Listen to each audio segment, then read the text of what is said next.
بسم اللہ الرحمن الرحیم۔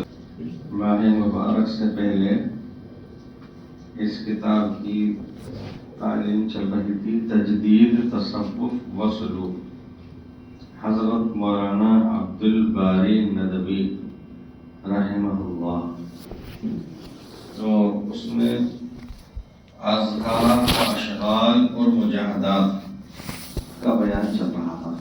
کثرت ذکر واقعی نفس ذکر جس کی کثرت و دوام پر تصوف میں اتنا زور ہے کہ خود حضرت علیہ الرحمہ قصد السبیل میں تصوف کے 2 مرتبے ٹھہرا کر دوسرے یا اعلیٰ مرتبے کے ظاہر کی مندوب و مستحب طاعات کے ساتھ دوسرا جز باطن کو دوام ذکر میں مشغول رکھنا ہی قرار دیا ہے۔ ذکر کی یہ کثرت و دوام ہمیشہ پابندی خود قرآن و حدیث میں منصوص و متواتر ہے۔ اذکروا اللہ ذکرا کثیرا وغیرہ کے علاوہ الذین یذکرون اللہ قیاما وقعودا وعلی جنوبہم کی مشہور آیت ہی سے نہ صرف کثرت بلکہ دوام بھی ثابت ہے۔ جتنی عبادات ہیں، خاص کر نماز ہے، تلاوت ہے، پھر تلاوت ذکر بھی ہے اور سب سے افضل ذکر ہے، لیکن بہرحال اس میں پاکی کی بھی شرط ہے۔ اس کے علاوہ عام اذکار وہ ہر حالت میں کیے جانے کا حکم ہے۔ ذکر کی عبادت کے ساتھ ذکراً کثیرہ کہا گیا کہ اس کی کوئی تحدید نہیں، کوئی تعیین نہیں، کوئی مقدار نہیں۔ نماز میں رکعتوں کی مقدار ہے، فرائض کے اندر بیتے ہیں، نوافل کے اندر پھر یہ ہے کہ 2 یا 4، 3 رکعت نوافل میں نہیں ہیں، 5 رکعت نوافل میں نہیں ہیں۔ پھر یہ بھی ہے کہ صلاۃ اللیل مثنی مثنی، یعنی رات میں جب نوافل بھی پڑھی جائیں تو 2 رکعت کر کے پڑھنا بہتر اور افضل ہے۔ 4 رکعت کر کے پڑھنا بھی ثابت ہے۔ تراویح ہے تو اس کی تعداد 20 رکعات ہیں، ایک تحدید ہے، متعین ہے۔ اور اسی طرح سے دیگر عبادات کا حال ہے، لیکن ذکر کے لیے قرآن کریم میں ذکراً کثیرہ کہا گیا، بہت ذکر، اس کی کوئی مقدار طے نہیں کی گئی، اس کی کوئی حد بندی نہیں۔ اور اس کے علاوہ الذین یذکرون اللہ قیاما وقعودا وعلی جنوبہم، اس میں تو بالکل صاف صراحت کر دی گئی کہ وہ لوگ جو ذکر کرتے ہیں کھڑے ہوئے، تو کھڑے ہوئے ہیں تب بھی ذکر الہی، بیٹھے ہوئے ہیں تب بھی ذکر الہی، اور کروٹ اور پہلو کی بل لیٹے ہوئے ہیں تب بھی ذکر الہی۔ تو ذکر الہی ہی ایسا ہے جس میں سب سے زیادہ ہمیشگی، دوام، پابندی پائی جاتی ہے۔ اس لیے کہ آدمی کی کل 3 حالتیں ہو سکتی ہیں، یا کھڑا رہے گا، یا بیٹھا، یا لیٹا، اور اس سے ہٹ کر کے اگر کوئی دوسری بھی ہو حالت تو ان 3 سے ملتی جلتی رہے گی۔ مثلاً چلنا ہے تو وہ کھڑا رہنا میں آ جائے گا، اور بیٹھ کے کھسکنا بھی ہے تو وہی بیٹھنے میں آ جائے گا۔ ان 3 حالتوں میں ذاکر رہنے کے معنی سوتے، جاگتے، ہمہ وقت اور ہر حال میں ذاکر رہنے ہی کے ہو سکتے ہیں۔ محاورے میں بھی کسی بات کا دھیان اٹھتے، بیٹھتے، سوتے، جاگتے رہنے کے معنی کثرت و دوام ہی کے ہوتے ہیں۔ نیز اسی آیت سے ذکر قلب کا بھی استنباط فرمایا ہے، دل سے ذکر الہی، اس لیے کہ کھڑے، بیٹھے، لیٹے آدمی بہت سے دوسرے کاموں یا باتوں میں بھی لگا رہتا ہے، جن کے ساتھ لسانی زبانی کے بجائے قلبی ذکر ہی ممکن ہے۔ خصوصاً لیٹنے میں جبکہ اس میں سونے کی حالت بھی داخل ہے۔ پھر رجال لا تلہیہم تجارت ولا بیع عن ذکر اللہ نے ذکر قلب کی منسوسیت کو اور بھی واضح فرما دیا۔ یعنی قرآن کریم میں جو کہا گیا ہے کہ ان کو ان کی تجارت وہ خرید و فروخت وہ اللہ کے ذکر سے روکتی نہیں ہے، مشغول نہیں رکھتی۔ تو ایک آدمی جب ایجاب و قبول کر رہا ہے، خرید و فروخت کر رہا ہے، سودا کر رہا ہے، تجارت میں لگا ہوا ہے، اس کے ہاتھ اس میں لگے ہوئے ہیں اور زبان سے بھی وہ گاہک سے گفتگو کر رہا ہے، ایسی حالت میں ذکر کیسے ہوگا؟ تو ایسی حالت میں ذکر قلبی۔ میں نے ایک مرتبہ حضرت مولانا اظہار الحسن رحمۃ اللہ علیہ سے کہا کہ حضرت جی تو ذکر جہری کرتے نہیں ہیں، تو حضرت نے فرمایا کہ حضرت جی ذکر قلبی کرتے ہیں، دل کا ذکر۔ اس لیے کہ تجارت اور کاروبار کی مصروفیت کے اوقات میں بھی ذکر سے غافل نہ ہونا قلبی ذکر ہی کی صورت میں ہو سکتا ہے۔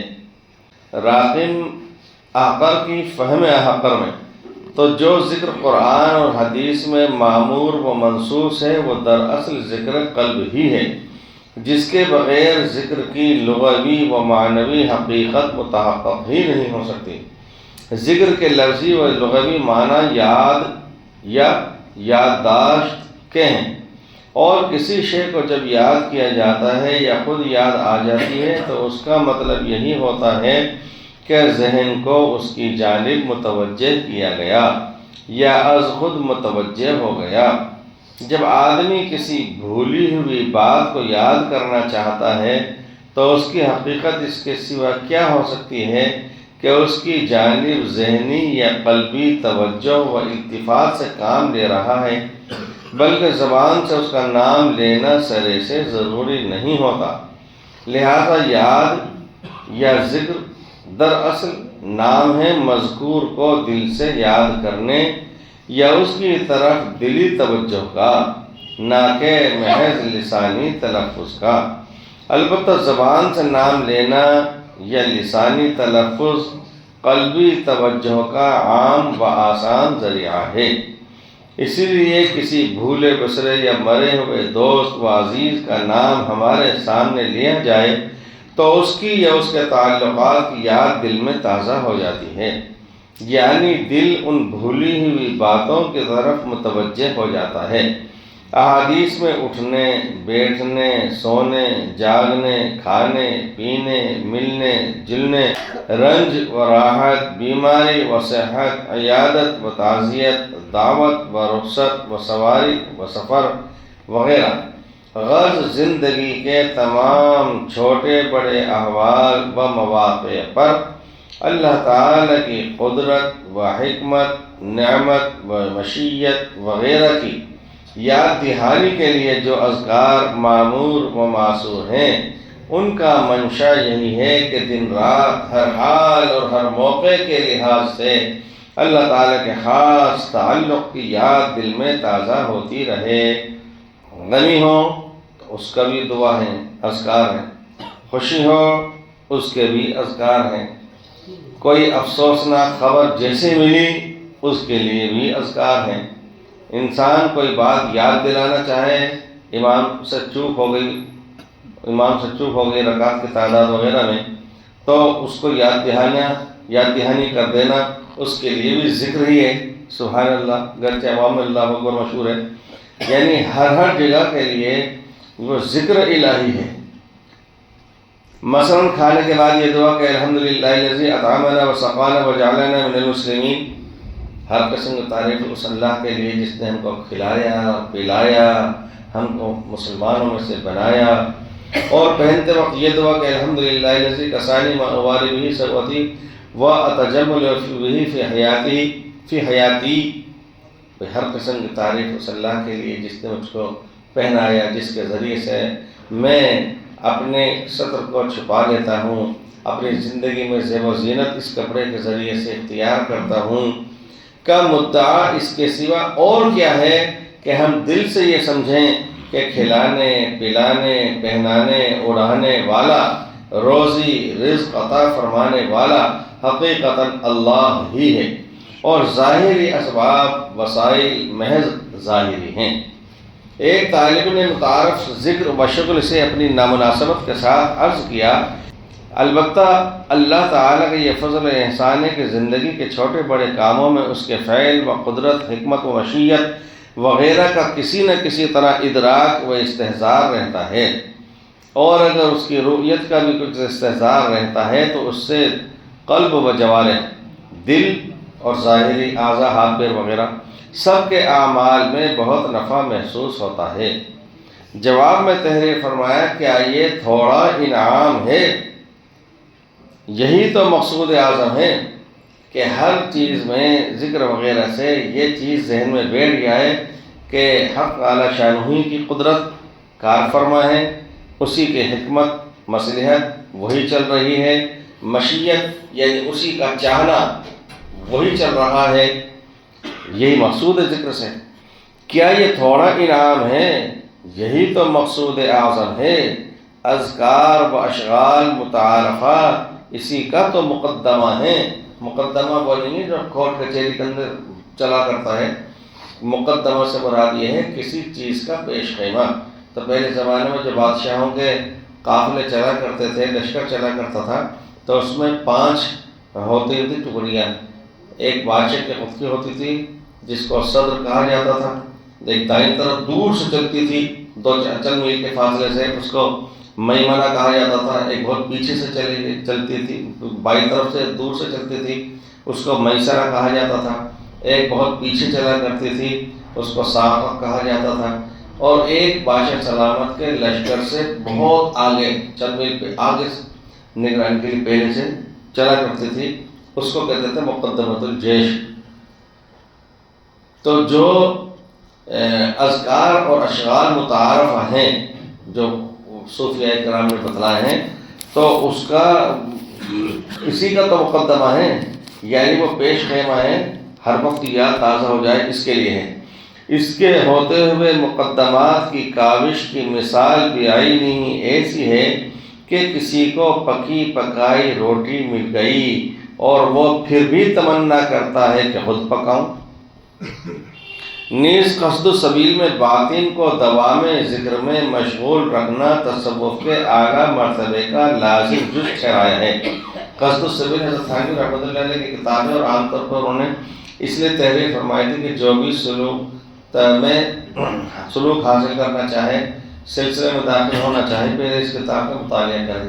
اسی لیے تھانوی سلسلے میں خاص کر حضرت شاہ ابراہیم خردوی رحمۃ اللہ علیہ جب کوئی ان سے علماء فضلاء ہوں یا خواص و عوام ہوں تو وہ فرماتے تھے کہ قصد السبیل کو پڑھو، لیکن اس کے الفاظ چونکہ وہ 100 سال پرانے ہیں اور حضرت تھانوی رحمۃ اللہ علیہ کی دقیق عبارات ہیں، اس کو آسان بنا دیا، اس کا نام ہے تسہیل قصد السبیل۔ نیز قصد السبیل میں باطن کو دوام ذکر میں مشغول رکھنا تصوف کے اعلیٰ مرتبے کا لازم جز ٹھہرایا ہے۔ اس سے مراد بھی دل ہی کی یادداشت اور توجہ ہے۔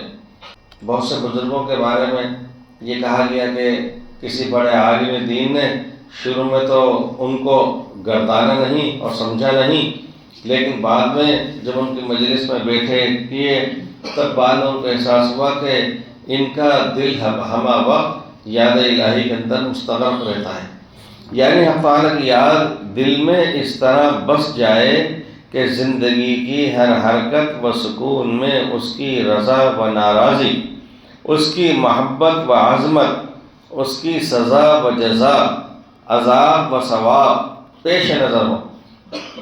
اس کا لازمی نتیجہ یہ ہوگا کہ بجز بشری سہو و خطایا، اس کا لازمی نتیجہ یہ ہوگا کہ سوائے انسانی بھول چوک، خطا یا غفلت کے، دیدہ و دانستہ اللہ تعالیٰ کی نافرمانی یا چھوٹے بڑے معاصی کے قریب جانا اس کے لیے عملاً ناممکن ہوگا۔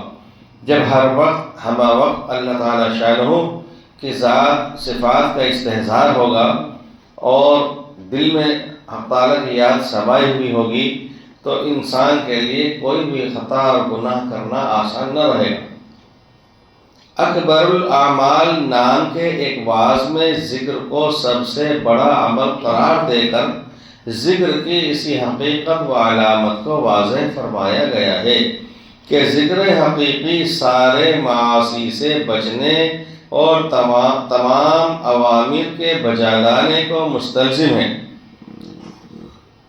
اگر کوئی شخص یہ سمجھتا ہے کہ صاحب میں ہر وقت یاد الہی کے اندر رہتا ہوں، مثلا ایک فرقہ ذکریہ ہے جیسلمیر کی طرف زیادہ ہے، سرحدی علاقے میں، ادھر بھی اور ادھر بھی، وہ فرقہ ذکریہ کہلاتا ہے۔ اگر سورج ڈوب جائے تو وہ مغرب نہیں پڑھے، شفق احمر ابیض ہو جائے تو وہ عشاء نہ پڑھے، صبح صادق ہو جائے سورج نکلنے تک وہ فجر نہ پڑھے، سورج ڈھل جائے تو وہ ظہر نہ پڑھے، مثل اول مثل ثانی ہو جائے تو عصر کا نام نہ لے۔ ان سے اگر کہا جائے کہ نماز، تو کہتے ہیں کہ نماز تو ابتدائی لوگوں کے لیے، شروعاتی مسلمانوں کے لیے ہے، اور نماز کا مقصد قرآن نے کہا ہے اقیم الصلاۃ لذکری، تو وہ اس کا یہ مفہوم بیان کرتے ہیں کہ قائم کرو نماز کو میری یاد کے لیے، میرے ذکر کے لیے۔ تو اس کا کہنا یہ ہے، ان کا کہنا یہ ہے کہ نماز اس لیے قائم کی جاتی ہے کہ اس نماز کے ذریعے سے اللہ کے ذکر کی طرف آؤ۔ تو اس کا کہنا ہے کہ نماز تو ابتدائی کی ذریعے تو آپ لوگوں کے لیے، عوام الناس کے لیے۔ اب ہم پہنچی ہوئی شخصیت ہو گئے، ہم ہر وقت ذکر الہی میں رہتے ہیں، جو نماز سے بھی اوپر کی ایک چیز ہے، وہ ایسا سمجھتے ہیں۔ اس عبارت کا مطلب جو میں پڑھ رہا ہوں، اس کا مطلب یہ ہوا کہ جس شخص کو یاد الہی ہے وہ سورج ڈوبنے کے بعد نماز مغرب کی فکر کرے گا کہ ایک حکم الہی ٹوٹ نہ جائے، اس کو یاد الہی ہے۔ جب اللہ کی یاد ہے، ذکر اس کے دل میں رچا بسا ہوا ہے، تو وہ اللہ تعالی شانہ کی طرف سے نماز پڑھنے، یعنی کہ ایک نیکی کرنے، حکم الہی کو بجا لانے پر اللہ کی طرف سے ثواب کا بھی امیدوار رہے گا۔ جب وہ روزہ رکھے گا تو اللہ تعالیٰ کی طرف سے ثواب کا بھی امیدوار رہے گا، اور جب وہ روزہ توڑے گا یا نہ رکھے گا تو اس کو اللہ تعالیٰ کی ناراضگی اور جہنم میں جانے اور سزا بھگتنے کا بھی استحصال رہے گا۔ تو اگر حقیقت کی بات یہ ہے، حقیقتاً کوئی شخص یاد الہی میں رہتا ہے تو یہ ممکن کیسے ہے کہ وہ گناہ پہ گناہ کرتا چلا جائے؟ ہاں پھر بھی ممکن ہے، ناممکن تو انبیاء کرام کے لیے ہے کہ وہ معصوم ہے اللہ کی جانب سے، ان کو محفوظ کر دیا گیا، لیکن انسان اور بشر ہونے کے ناطے یہ چوک، یہ غلطیاں، یہ صغیرہ، یہ کبیرہ ممکن ہے، ہو سکتا ہے، لیکن چونکہ یاد الہی دھکا دے رہی ہے اور سمجھا رہی ہے، جھنجھوڑ رہی ہے، تو یہ آدمی گناہ سرزد ہو جانے کے بعد وَأَتْبِعِ السَّيِّئَةَ الْحَسَنَةَ، نیکی کے ہر برائی کے بعد نیکی تو کر لو، تو وہ فوراً توبہ کر لے گا، وہ توبہ کرے گا۔ اگر وہ توبہ کر لیتا ہے تو اب یہ سمجھا جائے گا کہ انسان ہے، بشر ہے، جلد باز ہے، اس سے گناہ تو ہو گیا لیکن فوراً متنبع ہو گیا، یاد الہی نے اس کو متنبع کر دیا، توبہ کے اوپر آمادہ کر لیا۔ اور اگر گناہ کرنے کے بعد بھی اس کو احساس نہیں ہو رہا تو اس کا مطلب یاد الہی اس کو نہیں ہے۔ مثال کے طور پر کوئی 32-33 سال پرانی بات ہے، ایک صاحب ان سے ملاقات کرائی ایک مرحوم نے، اور تو بتلایا کہ صاحب یہ زندگی بھر یہ ان کے ساتھ میں رہے کہ جو غلط پیشہ کیا کرتی ہیں، اور جب وہ بھی ادھر ادھیڑ عمر کی ہو گئی اور ادھر یہ بھی بوڑھے سے ہونے لگے، تو انہوں نے سوچا کہ اب روزانہ ایک بڑی رقم خرچ کرنا اپنے بس کا نہیں رہا، چونکہ کما نہیں سکتے اور کمزوری بھی آ گئی ہے۔ ادھر اس نے سوچا کہ اب تک تو اپنی قیمت ہر رات کی لگ جاتی تھی، اب ڈھل چکی ہے جوانی، تو اب بہتر یہ ہے کہ کسی کا کونا پکڑ لیں، عزت کے ساتھ بڑھاپا گزار لیں۔ تو وہ دونوں ایک ساتھ رہنے لگ گئے، اس عورت نے وہ پیشہ چھوڑ دیا، انہوں نے بھی ادھر جانا سے بند کر دیا، ساتھ رہنے لگے۔ تو جس شخص نے میری ان سے بات کرائی، ملاقات کرائی، تو میرے ہی سامنے ان سے پوچھا کہ جی آپ اب اس کے ساتھ رہ رہے ہیں تو نکاح کر لیا یا بغیر نکاح کے رہ رہے ہیں؟ تو اس نے کہا کہ یہ کیا بات ہوئی کہ ایک پیر جنت میں اور ایک پیر جہنم میں، یا تو پورے جنت میں جائیں گے یا پورے جہنم میں جائیں گے؟ مطلب یہ کہ بڑھاپے میں بھی ساتھ رہ رہے ہیں تو نکاح کیے بغیر رہ رہے ہیں۔ تو یہ غفلت کی بات ہے کہ ایک آدمی بے فکری کے ساتھ یہ جواب دے رہا ہے کہ یہ کیا بات ہوئی کہ ایک پیر جنت میں ایک پیر، یہ بھی کچھ تو دنوں کے لیے تو جہنم میں جا رہے ہیں، کچھ دن کے لیے جنت میں جا رہے ہیں۔ نہیں، یا تو پورے کے پورے جنت میں جائیں گے، پورے کے پورے جہنم میں جائیں گے۔ جب گناہی کیا ہے تو گناہی کے اندر زندگی پوری گزاریں گے۔ تو اگر اس کو یاد الہی ہوتی، ہرگز وہ ایسا نہ سوچ سکتا تھا نہ کر سکتا تھا۔ لوگ 125 مرتبہ اللہ اللہ کہنے کو ذکر اللہ سمجھتے ہیں، مگر یہ بھی حقیقت ذکر نہیں، صورت ذکر ہے۔ میاں محراب صاحب رحمۃ اللہ علیہ حضرت جی مولانا الیاس رحمۃ اللہ علیہ کے تربیت یافتہ افراد میں سے تھے، اور ان کا مقام وہ تھا، نہ حافظ تھے نہ عالم تھے، لیکن مقام ان کا یہ تھا کہ جب ملکوں کے اور صوبوں کے جو یہ حاضری ہوا کرتی تھی وہاں 2.5-3 دن کی، تو اس میں باقاعدہ ضابطے میں پورا دن، یعنی 2 بڑی مجلسیں ان کے نام رہتی تھیں۔ اب جتنے بڑے مبلغین اور داعیین ہوتے تھے اور علماء فضلاء ہوتے تھے، ان کو کام وہ سمجھاتے تھے، کیونکہ وہ حضرت بڑے حضرت جی کی تربیت یافتہ تھے۔ وہ ایک مرتبہ جب دعا کرانے لگے تو انہوں نے فرمایا کہ بھائی دعا کسے کہتے ہیں؟